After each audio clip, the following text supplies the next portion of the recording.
Commander Choi Min-ho stood on the bridge of the human patrol ship watching the edge of known space. 1 year had passed since the Great Exodus and the first desperate messages from alien civilizations were starting to arrive his communication.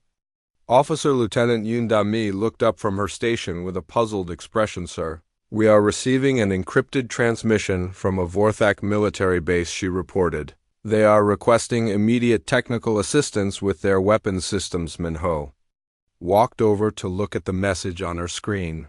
The proud Vorthak who had laughed at human military knowledge were now begging for help. Their plasma cannon arrays were failing, their energy shields were overheating, and their targeting systems were producing random errors. The message was marked with the highest priority codes. Delete it, Min-ho said firmly. Orders are clear, no contact with alien governments under any circumstance. Dummy hesitated for a moment. Sir, they sound really desperate. Maybe we should delete it. Min-ho repeated, his voice harder. We tried to help them for 50 years. They made it clear we were not wanted.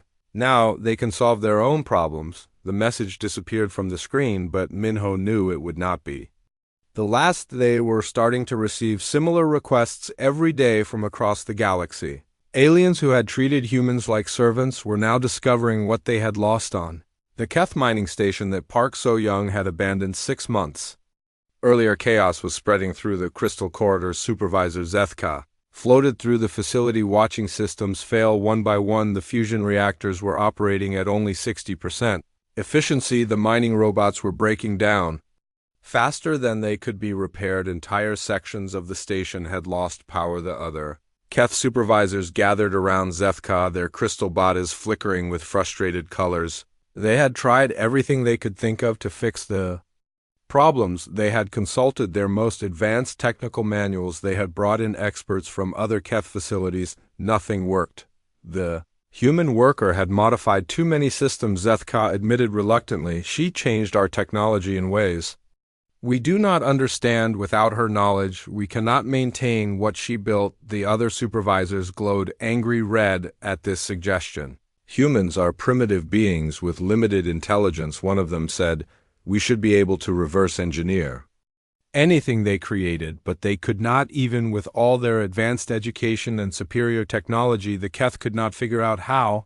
Park So-young had made their systems work better. They had the parts and the equipment, but they lacked the experience and intuition that came from years of hands-on work. Production at the mining station had dropped by 50%. Raw materials that fed the Keth industrial complex were becoming scarce. Factories on dozens of worlds were slowing down because they could not get the metals and crystals they needed. The economic effects were spreading through Keth space like a disease. Meanwhile, on Nethri Prime, the agricultural crisis was getting worse. Dr. Moon Jae-min had been gone for 8 months, and crop yields were falling every season. The Nethri scientists had tried to follow his written procedures, but something was always wrong.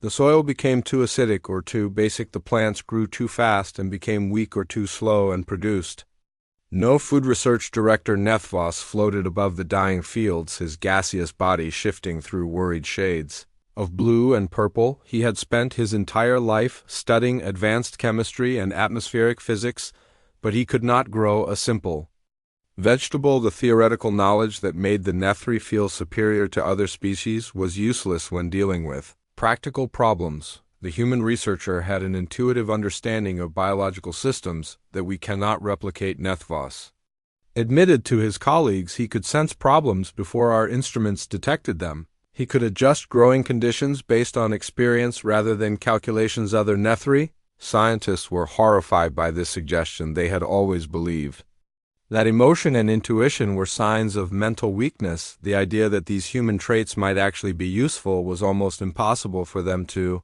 accept, but the evidence was undeniable. Across 12 Nethri colony worlds, food production was collapsing. The atmospheric processors that maintained breathable environments were also starting to fail. Human technicians had maintained the delicate balance of gases that kept Nethri alive, but now that balance was shifting in dangerous directions. Some colony worlds were already being evacuated as their atmospheres became toxic. The Nethri Collective was facing the possibility of losing dozens of worlds that had been inhabited for centuries. The crisis was not limited to the major alien powers. Smaller species throughout the galaxy were discovering how much they had depended on human expertise.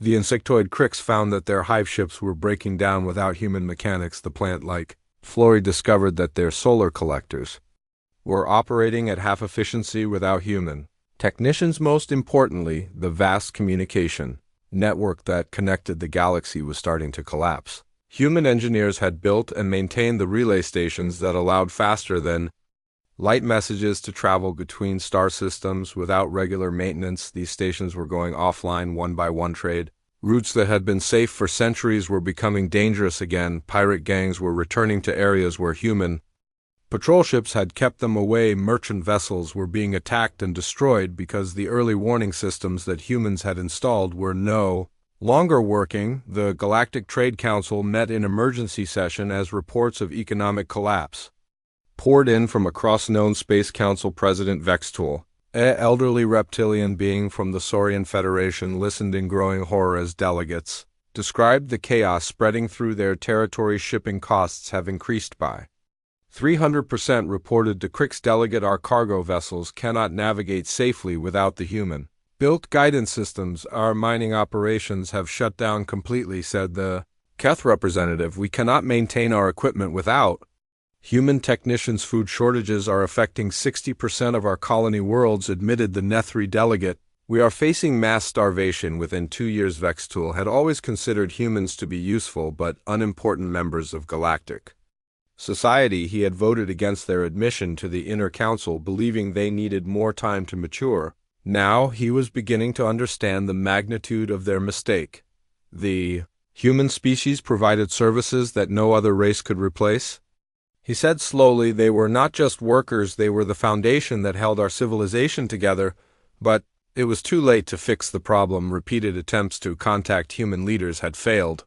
Every message sent to human space was ignored or returned undelivered. The humans had made it clear that they wanted nothing to do with the species that had rejected them. Some alien governments considered using military force to compel human cooperation, but their weapon systems were failing, and their fleets were operating at reduced capacity. The Vorthak discovered that their mighty war machine was largely dependent on human modifications that they could not replicate. General Thoker stood in his command center watching diagnostic reports scroll across the screens showing system failure after system failure.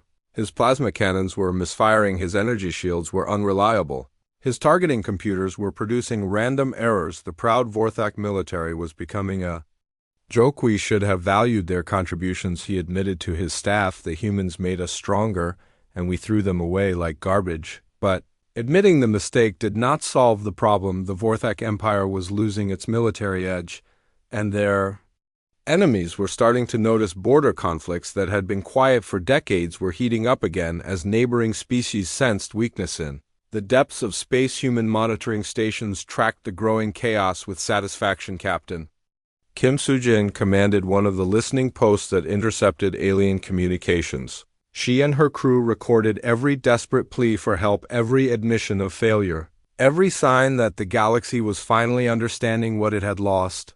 The aliens thought they were superior to us, she said to her communications officer. They thought we were primitive servants who should be grateful for their scraps. Now they are learning what we were really worth. Irony was not lost on any of the human observers. The same species that had called humans too immature and unpredictable were now begging for help from the people they had dismissed.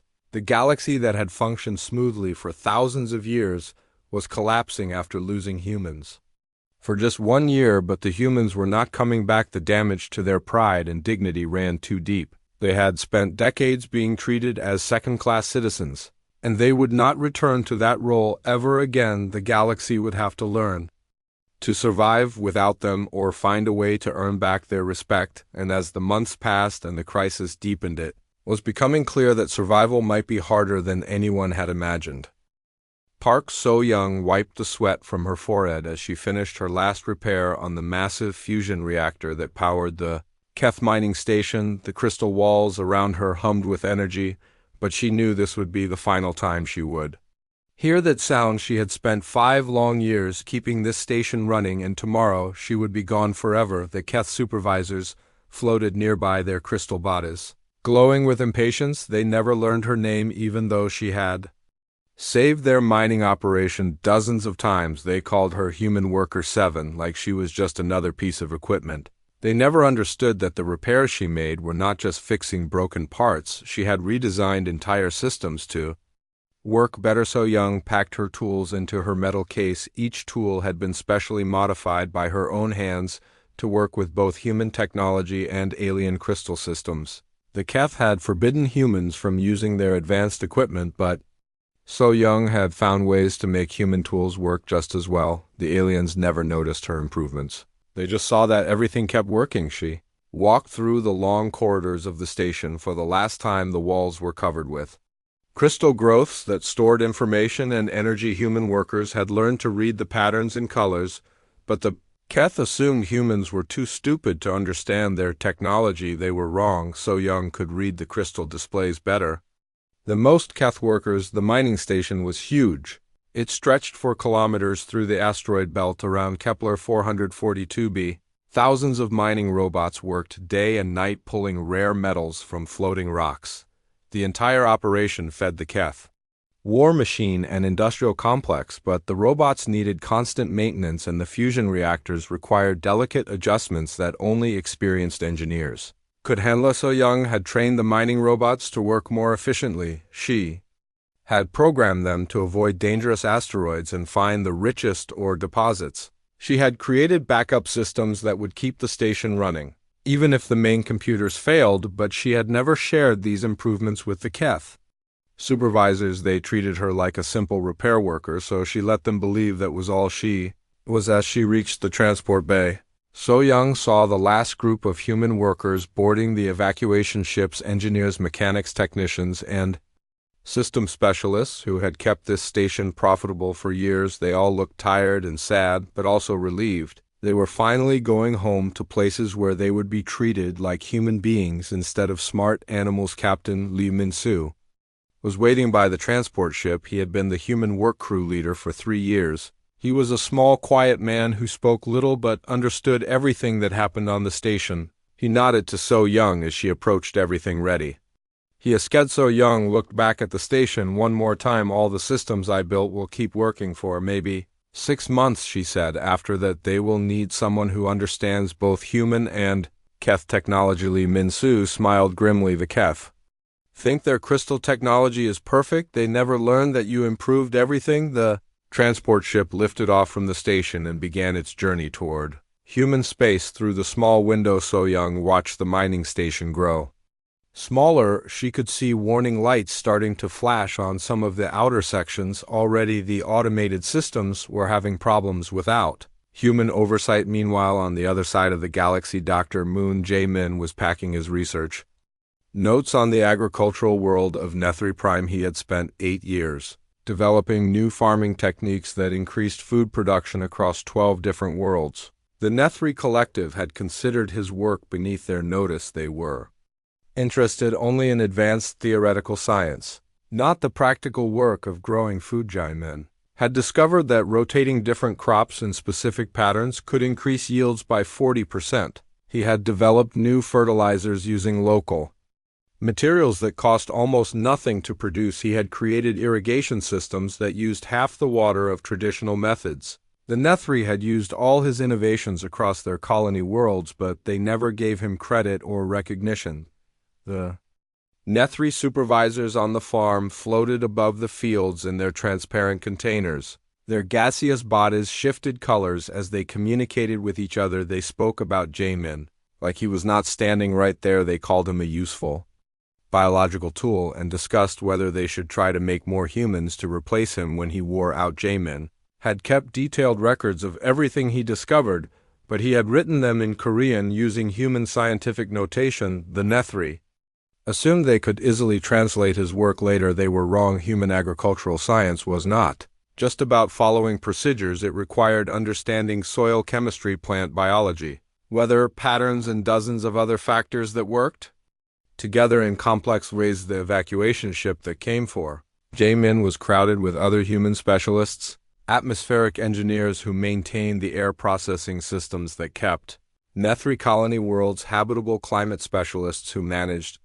weather control systems that prevented storms and droughts, genetic researchers who had developed new crop varieties that could grow in alien soil. All of them were leaving and taking their knowledge with them on the Vorthik military base orbiting Sigma Draconis. Commander Choi Minho was supervising the removal of human equipment from the weapons testing facility. He had worked here for 6 years helping the Vorthik develop new military technology.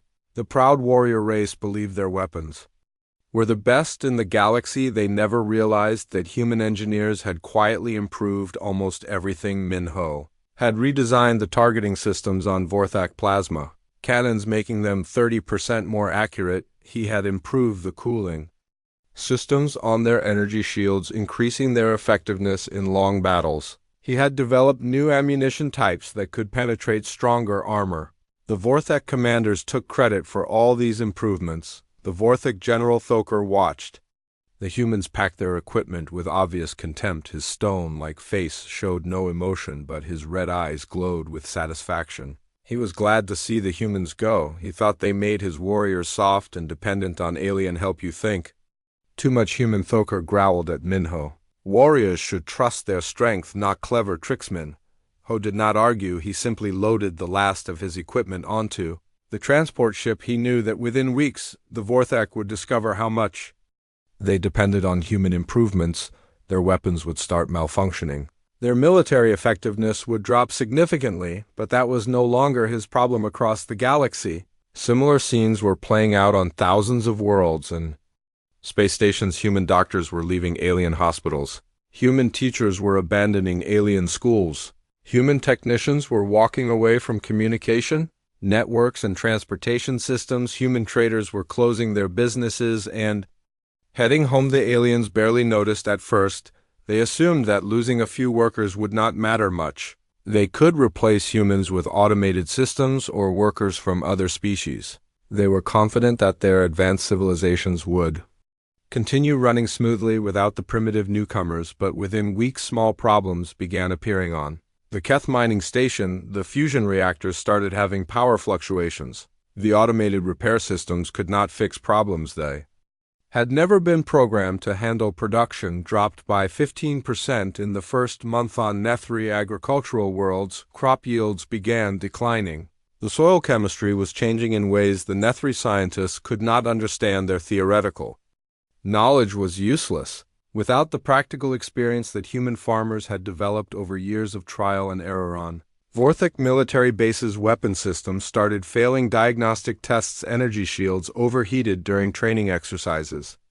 Ammunition supplies ran low because the production facilities were not working efficiently. The galaxy had become dependent on human expertise without realizing it. Now the humans were gone, and the cracks in the system were starting to show. In the depths of space, the human evacuation fleet grew larger each day. Ships from every corner of the galaxy converged on the coordinates that Ambassador Kim Tae-ho had broadcast. They carried millions of humans who had spent decades working to build someone else's civilization. Now they were going home to build their own. Admiral Park Hyun-woo commanded the escort ships that protected the evacuation fleet. He had served in the Galactic Defense Force for 20 years, fighting pirates and hostile aliens alongside warriors from other species. He had always been treated as a second-class officer despite his skill and experience. Now he was free to use human military tactics without alien interference. He was free to develop weapons and strategies that worked for human strengths instead of copying alien methods.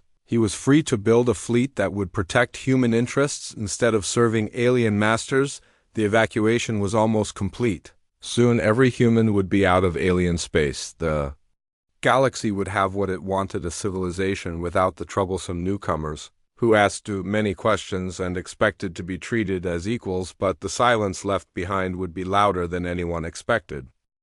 The giant metal doors of the Galactic Council chamber opened with a deep sound that echoed through the massive room. Kim Tae-ho walked slowly across the polished floor, carrying his last box of papers and files. His footsteps made small clicking sounds in the quiet space that could hold 10,000 beings, but today felt cold and empty. Tae-ho had been the human ambassador for 12 long years. He had sat in this same chamber Countless times listening to alien voices decide the fate of billions of humans across the galaxy today would be his final day in this place, and he felt both sad and angry at the same time. The Vorthek delegates sat in their tall metal chairs on the left side of the chamber. Their skin looked like gray stone, and their eyes glowed red in the dim light.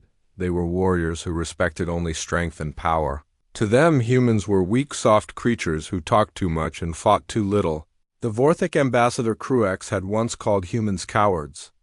During a public debate on the right side, the crystalline Keth representatives stood like living glass sculptures. They were tall and thin, with bodies that looked like they were made from clear blue crystal. Light passed through them in strange ways that hurt human eyes to look at directly. The Keth believed they were the most intelligent race in the galaxy.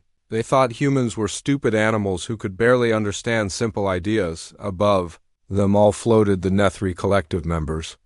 Their bodies were made of colored gas that swirled and moved inside transparent containers. They could change shape and color to show their emotions. Right now, they glowed angry orange and purple, which meant they were annoyed. The Nethri saw emotions as a mental sickness. They thought humans were crazy because they felt happy, sad, angry, and afraid. Teho remembered his first day as ambassador. 15 years ago, he had been so excited and hopeful. Then humans had just discovered faster than light travel and had built their first starships. The whole human race was thrilled to learn they were not alone in the universe. They dreamed of making friends, trading knowledge, and building a better future together. Those dreams had died slowly over the years. At first, the aliens had seemed polite. They welcomed humans to their space stations and trading posts. They offered jobs and contracts that seemed fair, but humans quickly learned they were not partners, they were workers. The aliens gave humans all the hard, dirty, dangerous jobs that no one else wanted to do. Human miners worked in asteroid fields where one mistake meant death. Human engineers fixed broken machines in places too small or dangerous for other species. Human farmers grew food on worlds with poisonous air where they had to wear breathing masks all day. Human pilots flew cargo ships through pirate-controlled space because their lives were considered less valuable than alien lives. The worst part was not the hard work. Humans were good at working hard. The worst part was the way aliens treated them, like they were not really people. Aliens would talk about humans in front of them like they could not understand. Alien children threw rocks at human workers, and their parents just laughed. Alien scientists did experiments on human volunteers without explaining what they were testing. Teho tried to make things better. He spoke at council meetings. He wrote reports. He met with alien leaders. He explained that humans were intelligent beings who deserved respect and fair treatment. The aliens would nod and smile and promise to do better. Then nothing would change. 2 years ago, Teho had proposed that humans should be allowed to join the inner council. This was the small group of the most powerful species who made all the important decisions for the galaxy. Humans had been part of galactic society for 50 years. They had colonies on over 100 worlds. They had helped fight pirates and space monsters. They had shared their knowledge and technology freely. The vote had been scheduled for today. Teho set his box down on his old desk and looked around the small office that had been his second home. He had spent thousands of hours here writing speeches and reports that most aliens never read. The walls were covered with pictures of human colonies and achievements. A photo of the first human space station, a painting of New Earth, the most beautiful human world, a certificate from the Galactic Medical Association thanking humans for sharing their healing techniques. On his desk sat a small plant from Earth. It was the only living thing from his home world in this entire building. He had kept it alive for 12 years using artificial light and recycled water. It reminded him that humans could survive and grow even in the hardest places. The intercom on his desk made a buzzing sound. A mechanical voice spoke in Galactic Standard, the common language all species used for official business. Ambassador Kim, please report to Council Chamber 1 for the final vote. Teho picked up his personal items and walked back into the main chamber. The other ambassadors were already there. The Vorthek delegates looked bored, like this was a waste of their time. The Keth representatives stood perfectly still. As always, the Nethri floated in their containers, changing colors slowly. The council speaker was a very old Keth named Zithan, who had held the position for over 200 years. His crystal body was cloudy with age and his voice sounded like breaking glass when he spoke. "The vote will now begin," he announced. "All those in favor of admitting the human species to the inner council, please indicate." Tahoe held his breath and waited not. A single light appeared on the voting board. Not one alien delegate voted yes. The chamber was completely silent. All those opposed Zithan continued. Every single alien delegate voted no. The voting board lit up red across all sections. Vorthak read Keth. Red Nethri read even the smaller species who, Tahoe thought might support humans, voted against them. "The motion fails," Zithan announced, his voice showing no emotion. "The human species is denied membership in the inner council due to insufficient maturity." An unpredictable behavioral pattern. Tahoe felt something break inside his chest. It was not just disappointment, it was the final death of hope that he had been carrying for so many years. The Vorthak ambassador Cruex actually laughed out loud. A harsh barking sound that echoed through the chamber. "Perhaps in another century, when humans have learned proper discipline," he said with a cruel smile. Tahoe stood up slowly. Every alien eye turned toward him. He walked to the center of the chamber and spoke in a clear voice that carried to every corner of the room. "I have served as your human ambassador for 12 years, he said.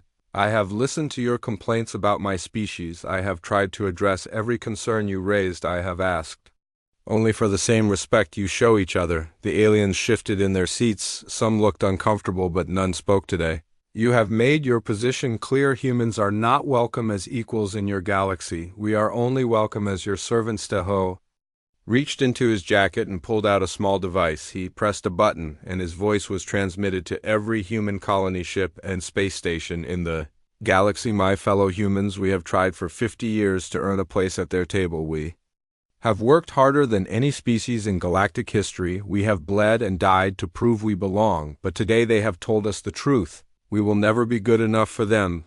The aliens began to murmur among themselves. They had not expected this. "So we are leaving," Tahoe continued. "All of us, every human in alien space is coming home. We tried their way. Now we do our own way." He turned and walked toward the exit, then stopped and looked back one last time. "You will regret this decision," he said quietly.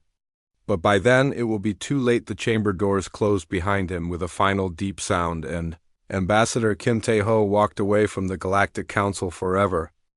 Engineer Lee Da-yoon floated in zero gravity inside the massive construction facility hidden deep within the Kepler asteroid field. 2 years had passed since humanity left the galactic community, and the secret project she had been working on was finally taking shape around her. Thousands of human workers assembled. Something that would change the balance of power in the galaxy forever. The construction bay stretched for kilometers in every direction, filled with the skeletal framework of humanity's first truly independent warship. Unlike the crude vessels humans had built before, this ship incorporated technology learned from decades of working with every major alien species, but the humans had done something the aliens never managed.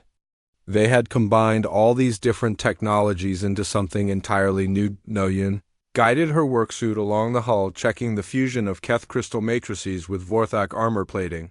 The crystalline components could store and channel massive amounts of energy, while the metallic armor could withstand direct hits from the most powerful weapons in the galaxy.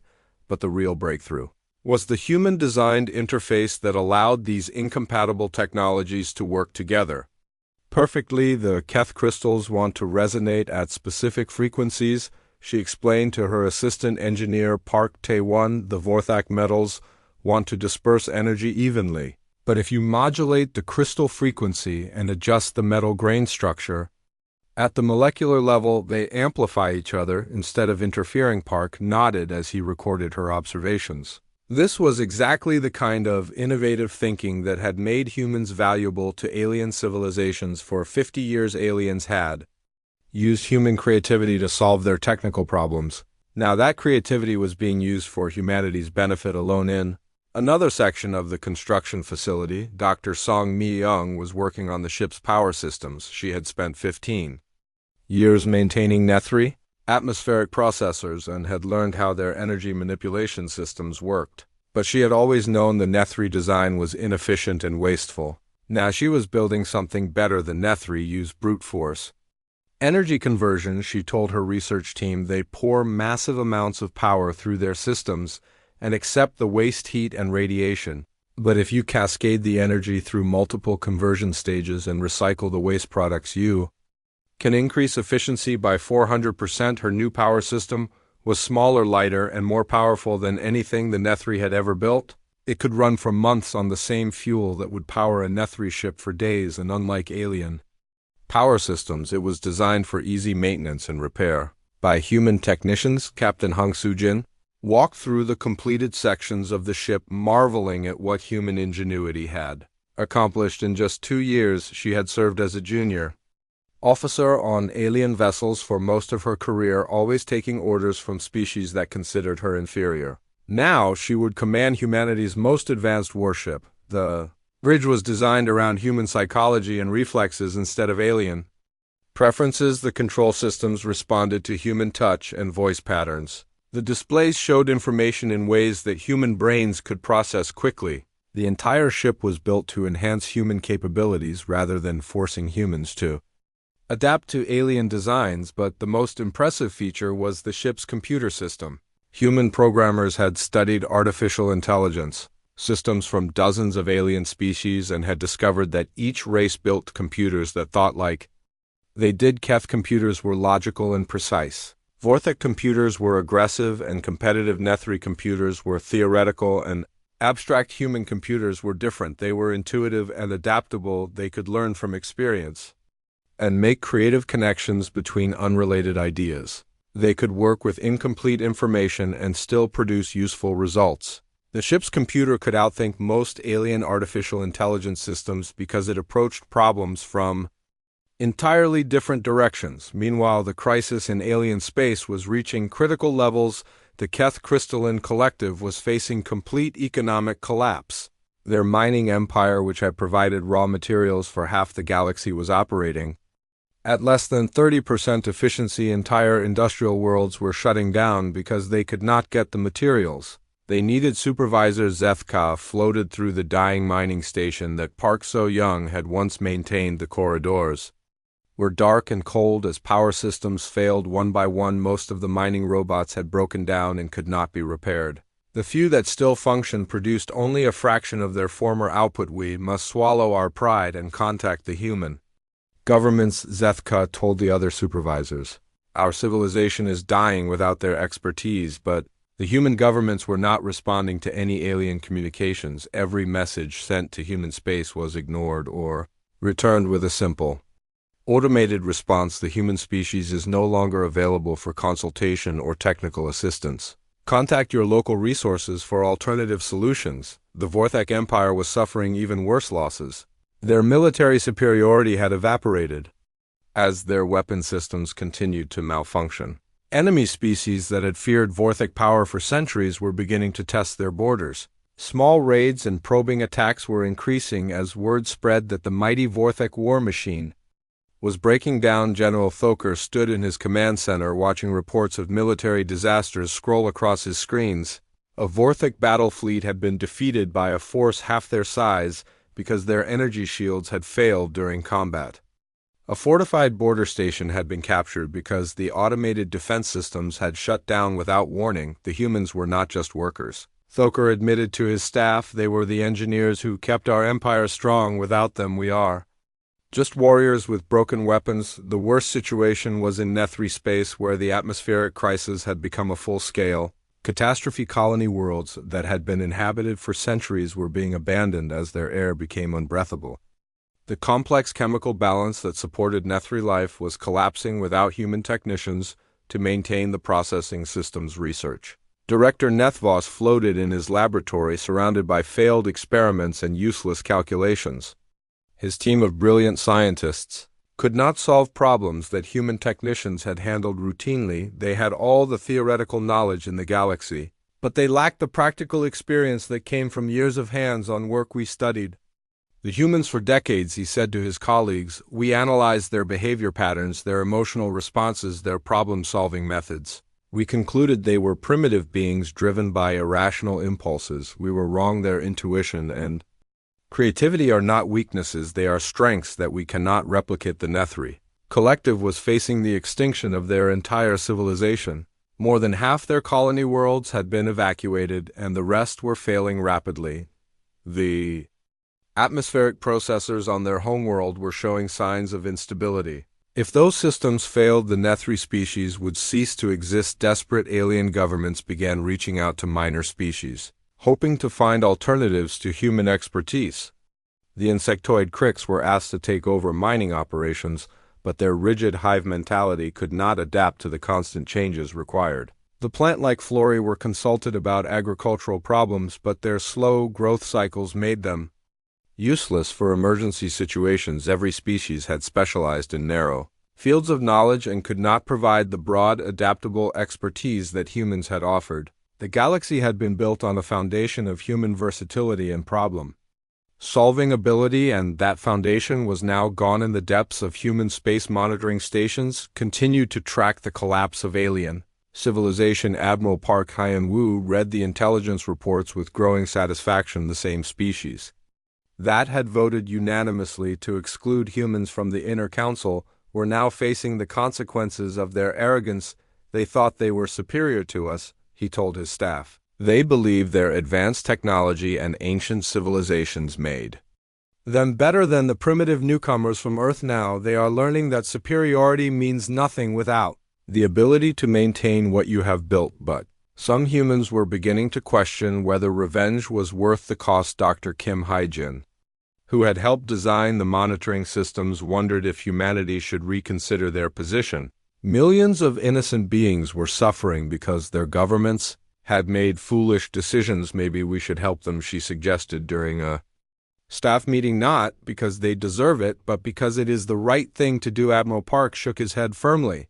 We offered our help for 50 years and they rejected it repeatedly. They had their chance to treat us as equals and they chose to treat us as servants. If they want our help now, they will have to earn it.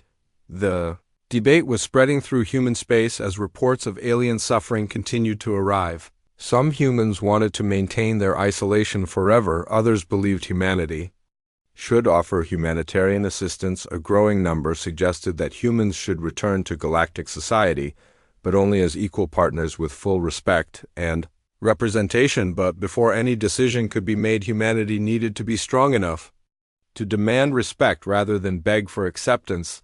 The secret construction projects in the asteroid fields were racing to completion. Human scientists and engineers were working around the Admiral Hong Soo-jin stood on the bridge of the HSS Defiance as it emerged from hyperspace at the edge of the Vega system. 3 years had passed since humanity left the galactic community, and the ship beneath her feet represented everything humans had learned during their exile. The sleek vessel moved through space with a grace that no alien ship had ever achieved. The Defiance was more than just a warship. It was a statement of human independence built with revolutionary hybrid technology.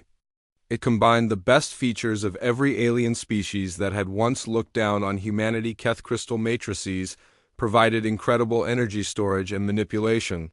Vorthek armor plating offered unmatched protection. Nethri power systems delivered efficiency that exceeded anything in the galaxy. But the real breakthrough was the human innovation that made it all work together. The ship's computer systems could adapt to any situation in real time. The weapons could be reconfigured for different types of combat. The engines could operate in multiple modes depending on tactical requirements. Everything about the Defiance showed that humans had not just learned from alien technology, they had surpassed it. Navigation Officer Lieutenant Kong Ji-1 looked up from her station. Admiral, we are detecting multiple alien vessels on long-range sensors. They appear to be Vorthek raiders attacking a civilian transport. Hong Soo-jin studied the tactical display. The transport ship was clearly outgunned and would be destroyed within minutes. The old Hong Soo-jin, who had served under alien commanders, would have requested permission to intervene. The new Hong Soo-jin, who commanded her own vessel, made her own decisions. Set intercourse course, she ordered. All weapons to ready status. Let us see how our new ship performs in combat. The Defiance accelerated toward the battle at a speed that would have been impossible for conventional ships. The hybrid engine system that engineer Lee Da-yoon had designed allowed the vessel to move faster than Vorthek raiders while using less fuel than Nethri cruisers. The attacking ships detected the approaching vessel but assumed it was another easy target, the lead. Vorthok Raider opened fire with plasma cannons. That had once been among the most feared weapons in the galaxy. The energy beams struck the Defiance's shields and simply disappeared, absorbed by crystal matrices that converted the attack energy into additional power for the ship's own systems. Sujin smiled as she watched the enemy weapons feed power into her own ship. The Vorthak had never understood that their plasma technology could be turned against them. Human engineers had studied Vorthak weapons for decades and had finally learned to neutralize them. Completely return fire, she ordered. Target their weapon systems only. We are here to stop pirates, not start a war. The Defiance's main guns fired once, each beam precisely targeted to disable rather than destroy the Vorthak raiders. Found their weapons offline and their engines failing as human targeting systems proved far superior to anything they had encountered. The entire battle lasted less than 3 minutes. The rescued transport ship sent a grateful message thanking their unknown saviors. Hong Sujin ordered her communications officer to respond with a simple statement. The vessel you have encountered belongs to the Free Human Fleet. We defend those who cannot defend themselves, but we serve no alien government. Meanwhile, in human space, the transformation of human civilization was accelerating beyond all expectations. Dr. Song Mi-young had established research facilities that were producing breakthrough discoveries almost daily, free from alien restrictions and condescension. Human scientists were exploring ideas that had been forbidden or discouraged for decades. The most important development was in faster-than-light communication. Human physicists had studied alien communication systems and had discovered fundamental flaws in their design. Alien species had focused on increasing power and range while ignoring efficiency and reliability. Human engineers had built a communication network that was faster, more reliable, and cheaper to maintain than anything the galaxy had ever seen. Human colonies were connected by instantaneous communication links that allowed real-time coordination across vast distances. Information and knowledge flowed freely between human worlds, creating a collective intelligence that far exceeded what any individual colony could achieve alone. The results were remarkable. Human agricultural worlds were producing food surpluses that could feed billions of people. Human industrial worlds were manufacturing goods with efficiency that surpassed alien production by enormous margins. Human research stations were solving scientific problems that had puzzled alien civilizations for centuries. Most importantly, human worlds were developing a sense of unity and purpose that had been missing during the years of alien servitude. Every human settlement knew it was part of something larger, a civilization built by humans for humans, where merit and achievement mattered more than species or origin. Captain Kim Sujin reviewed intelligence reports from across the galaxy at her monitoring station. The news from alien space continued to be grim. The Keth Crystalline Collective had lost 70% of their industrial capacity, and their economy was in complete collapse. The Vorthak Empire was fragmenting as different factions fought over dwindling resources. The Nethri Collective had abandoned more than half their colony worlds, and their remaining territories were barely habitable. But the crisis was spreading beyond the major powers. Minor species that had depended on the galactic economy for survival were facing extinction as trade networks collapsed and supply chains broke down. The carefully balanced civilization that had existed for millennia was falling apart without the foundation that human expertise had provided. Some alien governments were making desperate attempts to recreate human innovations by studying captured human equipment and trying to reverse engineer human techniques, but they were failing because they did not understand the fundamental principle behind human success. Humans succeeded not because they were more intelligent than aliens, but because they were more adaptable. Alien species had evolved to excel in specific environments and had built their civilizations around their natural strengths. The Keth were perfect for precision work with crystalline technology. The Vorthak were ideal warriors and conquerors. The Nethri were brilliant theoretical scientists. But none of them could adapt when circumstances changed. Humans were different. They had evolved on a world where survival required constant adaptation to changing conditions. They could learn new skills, quickly adjust their thinking to new situations, and find creative solutions to unexpected problems. Most importantly, they could work together. across cultural and ideological differences to achieve common goals, the irony was not lost on human observers. The same flexibility and creativity that aliens had dismissed as primitive unpredictability was now the key to survival in a changing galaxy. Humans had been called too young and too chaotic to join the galactic community. Now they were the only species that could adapt fast enough to prevent total collapse. Dr. Kim Hyjin stood in the main conference room of the human government complex on New Terra, reviewing proposals for humanity's future. Some humans wanted to remain isolated, forever building a purely human civilization that would never again depend on alien approval. Others wanted to offer humanitarian assistance to suffering alien populations regardless of past grievances. A growing number of humans supported a third option, returning to galactic society, but only as equals with the power to demand respect rather than beg for acceptance. The secret construction projects had produced not just the Defiance but an entire fleet of advanced warships. Each vessel represented technology that surpassed anything in alien space and crew training that emphasized human advantages over alien weaknesses. Admiral Park Han-woo had been appointed commander of the human fleet, and he understood the responsibility that came with that position. The fleet was not intended for conquest or revenge. It was designed to ensure that humanity would never again be dismissed as primitive or weak. We have proven that we can survive without them, he told the government council. We have built a civilization that works for human needs and human values. We have developed technology that surpasses their best achievements. Now we must decide what to do with our strength. The debate was intense. Some government members pointed to the suffering of innocent alien civilians who had no control over their government's past decisions. Others argued that humanity owed nothing to species that had treated them as second-class citizens for 5 decades. President Moon Sang-wook listened to all the arguments before making his decision. We will not abandon our principles because others abandoned theirs, he said. Humanity succeeded because we valued cooperation over domination and creativity over conformity. We will offer to help, but only as equals and only if they accept us as such. The message that went out to alien governments across the galaxy was simple and direct. The human species is prepared to discuss renewed cooperation with the galactic community, provided that humans are granted full membership in all governing bodies with voting rights equal to any other species. We will not return as servants or junior partners. We return as equals or not at all. The response from alien space was immediate and desperate. Every major government and dozens of minor species sent delegations toward human territory begging for assistance. The same species that had voted unanimously against human membership in the Inner Council now offered full.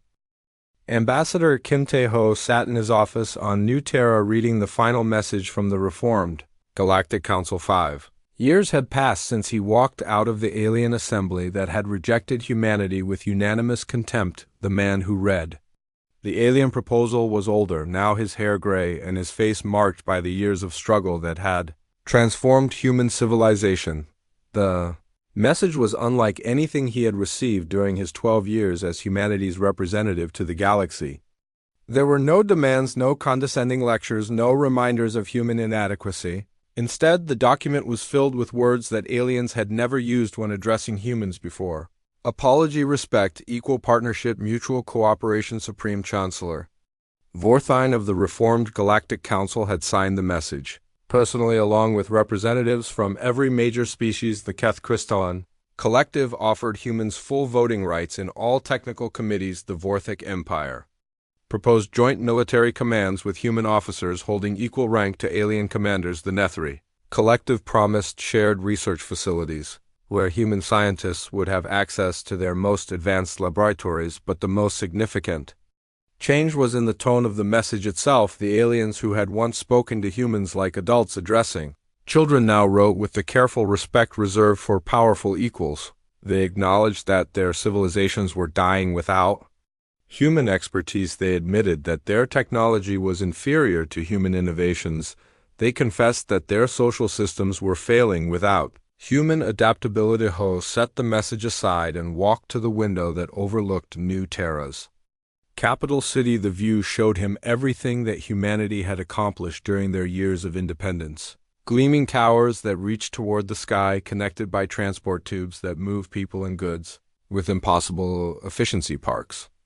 And gardens that used advanced atmospheric processors to create perfect growing conditions for plants from dozens of worlds. The city was alive with human energy and creativity. Street markets sold goods from across human space, while research centers developed technologies that surpassed anything in the galaxy. Universities taught students from every human colony, while cultural centers celebrated the diversity that had always been humanity's greatest strength. This was what humans had built when they were free to follow their own vision, a civilization that worked for human needs rather than alien expectations, a society that valued cooperation over domination and innovation over tradition, a culture that celebrated differences instead of demanding conformity. The intercom on Tejo's desk buzzed with an incoming call. President Moon Sang-wook appeared on the holographic display, his expression serious but hopeful. The emergency session of the Human Government Council had just concluded, and they had reached their decision. The vote was close, Moon said, but we have decided to accept their offer with conditions. We will return to galactic society, but only as full equals. We will help rebuild their civilizations, but only if they accept human leadership in the reconstruction efforts. We will share our technology, but only if they share theirs freely in return. Tejo nodded slowly. It was the right decision, but it would not be easy. The aliens who had dismissed humans as primitive would now have to accept human authority in many areas. The species that had considered themselves superior would have to learn from the people they had once treated as servants. Dr. Yoonhae joined the conversation from her research facility. On the Outer Rim, she had spent the last 3 years developing new technologies that combined human innovation with alien science. Her work had produced breakthroughs in faster-than-light travel, energy generation, and biological medicine that made human civilization the most advanced in the galaxy. We have the power to save them, she said, but we also have the responsibility to make sure this never happens again. We cannot allow the galaxy to return to the old system, where some species are considered more valuable than others. The challenge was enormous. The Keth Crystalline Collective had lost most of their industrial infrastructure and needed complete rebuilding. The Vorthic Empire was fragmenting into warring factions that required immediate intervention. The Nethri Collective was facing extinction as their atmospheric systems continued to fail. Human expertise would be essential for solving all these problems, but humans would not simply return to their old role as galactic servants. This time they would be partners and leaders in the reconstruction effort. They would design new systems that were more efficient and reliable than what had existed before. They would create new institutions that valued all species equally, regardless of their age or technology level. Admiral Hong Soo-jin received orders to prepare the human fleet for deployment to crisis zones across the galaxy. The advanced warships that had been built for defense would now be used for humanitarian missions, protecting refugee convoys, delivering emergency supplies, and maintaining peace between desperate factions. The irony was not lost on anyone. The same human military that aliens had once dismissed as weak and primitive was now the most powerful force in the galaxy. Human ships with their hybrid technology and adaptive tactics could defeat any alien fleet, while human crews with their flexible thinking and creative problem solving could handle any crisis. Engineer Park So-young returned to the Keth mining station that she had abandoned 3 years earlier. The facility was a shadow of its former self, with most systems offline and the remaining equipment barely functional, but she brought with her a team of human technicians and a new approach to industrial design. Instead of simply repairing the old systems, they would rebuild everything from the ground up using human engineering principles that emphasized efficiency, reliability, and ease of maintenance. The new facility would produce more materials with less energy while providing better working conditions for all species involved. Dr. Moon Jae-min established new agricultural research centers on Nethri worlds where human and alien scientists worked together as equals. Human knowledge of practical farming techniques combined with Nethri theoretical understanding of atmospheric chemistry produced innovations that exceeded what either species could achieve alone. The key difference was respect. Human scientists were no longer treated as useful tools but as valued colleagues whose insights were essential for success. Nethri. Researchers were no longer allowed to dismiss human emotions and intuition as primitive weaknesses but were encouraged to learn from human approaches to problem-solving. Commander Choi Min-ho worked with Vorthak military leaders to rebuild their defense forces using human strategic thinking combined with Vorthak warrior traditions. The result was a military organization that was more effective than the old Vorthak Empire while being less aggressive and more focused on protection rather than conquest.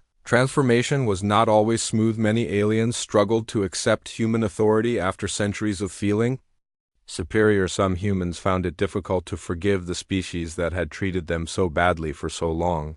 But gradually the new system began to work. The rebuilt galactic civilization that emerged was fundamentally different from what had existed before. It was based on mutual respect rather than hierarchy, innovation rather than tradition, cooperation rather than competition.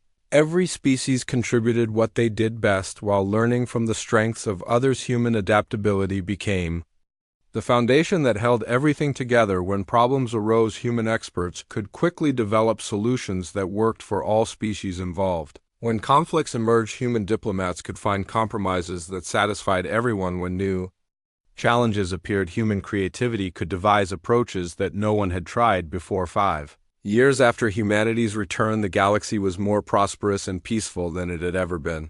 Trade flowed freely between species that had once been enemies. Scientific discoveries accelerated as researchers shared knowledge across cultural boundaries. Art and culture flourished as different species learned to appreciate each other's perspectives. Ambassador Kim Tae-ho stood once again in the Galactic Council chamber, but this time he was not alone. Human representatives sat in positions of honor throughout the assembly, equal partners in every decision that affected galactic civilization. The chamber that had once echoed with alien voices dismissing human worth now buzzed with collaborative discussions where human insights were valued and respected.